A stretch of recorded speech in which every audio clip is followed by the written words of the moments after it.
first episode of the SCSG Podcast. My name is Mark King. I am an intern for SCSG, which is the Silberman Center for Sexuality and Gender, and I will be your host for today. In this first ever episode of our podcast, we would like to introduce you to our team. So without further ado, let's meet the other faculty and interns at SCSG. Hi, I'm SJ Dodd. I use she, they pronouns. I'm a faculty member at the Silberman School of Social Work, and I am the founding director of the Silberman Center for Sexuality and Gender, SCSG. Hi, my name is Jama Shelton. I use the pronouns they and them. I am a faculty member at the Silberman School of Social Work. Hi, my name's Ana Rikki. I go by they, them, and she, her pronouns. I'm an MSW student at the Silberman School of Social Work under the Community Organizing track. Hello, my name is Leo Driscoll. I use the pronouns he, him, his. I am in my first year of the MSW program on the Community Organizing track. Thank you, everyone. Now let's begin our interview with our first question. Why do you feel it's important for social workers to be competent in the areas of sexuality and gender?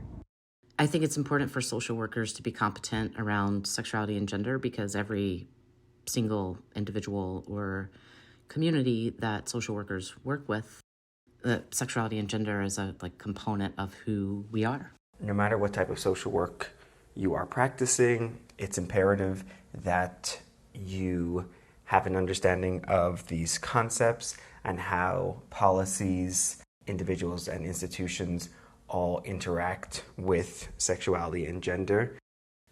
Because it's so prominent in everyone's experience, even if you are someone who is cisgender and heterosexual, sexuality and gender play a part in all of our lives.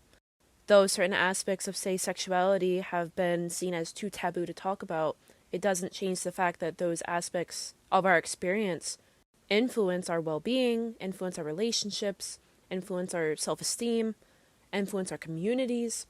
There's so many aspects that are important.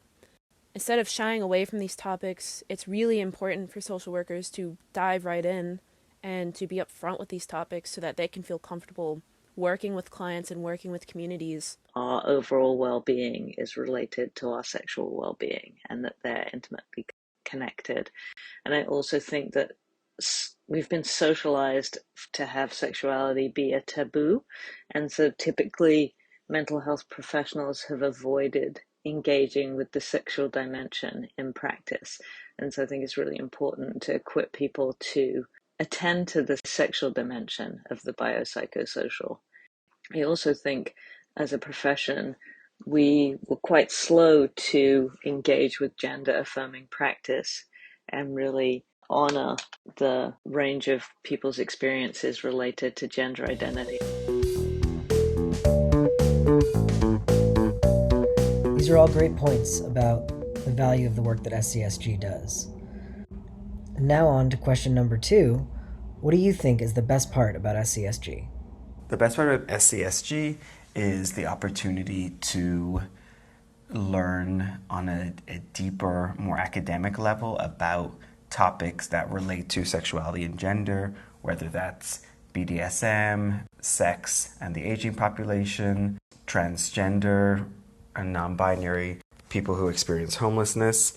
Being part of SCSG allows me to have access to a ton of research and information that is really awesome and important. The best thing about SCSG is that this center is specifically designed to handle the topics that come around when we discuss sexuality and gender.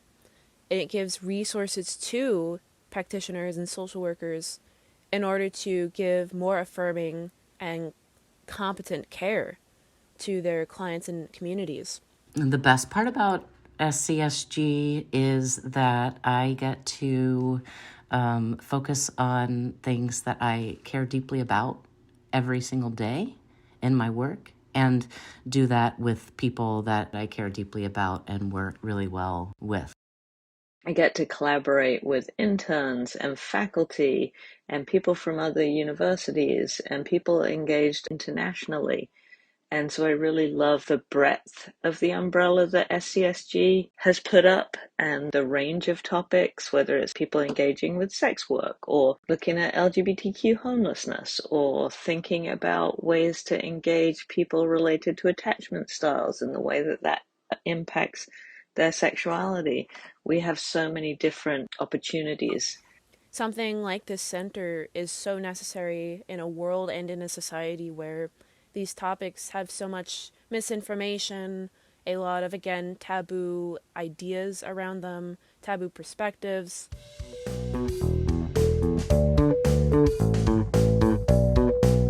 We're down to our final question, which is, what are some projects you'd like to see during your time at SCSG?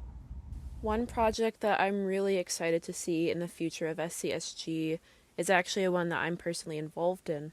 It's around BIPOC sexuality, and we're still ironing out the details of that, but basically the idea is that sexuality and ideas around sexuality and how it presents show up very differently for BIPOC populations, and for anyone who doesn't know, that means Black, Indigenous, and people of color populations, as opposed to white populations, where currently a lot of the research and literature and even in our media, white people are the face of sexuality. White people are the ones who are able to get different identities and get to play with different things, whereas BIPOC people and BIPOC communities, we're not given that same representation, we're not given that same consideration in therapy, we're not given that same consideration in classrooms or in our communities.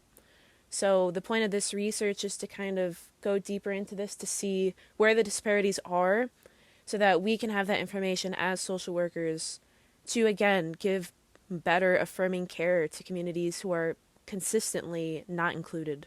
I want to continue to provide resources for social workers engaged with people who are in sex trades or in kink or poly communities. And also, I really want to look at mental health providers' comfort with sexuality and gender and competence with sexuality and gender, and work on increasing the capacity so that the majority of therapists are capable and competent when it comes to working with people around sexuality and gender. I would really love for us to have a team of students who are interested in research and policy analysis and campaigns, and that this team, in addition to our interns, we have clearly some fantastic interns, but that we have a participatory research team that is addressing issues related to sexuality and gender in the profession of social work broadly and in social work education specifically. A project that I hope to see come to fruition during my time at SCSG would be the mentorship program, where students at Silberman Hunter are partnered with other students in a non-hierarchical framework so that informal learning and community building can occur.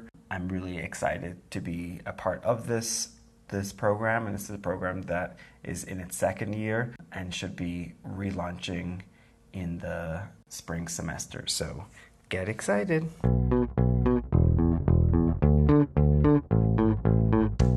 That's the end of our show for today.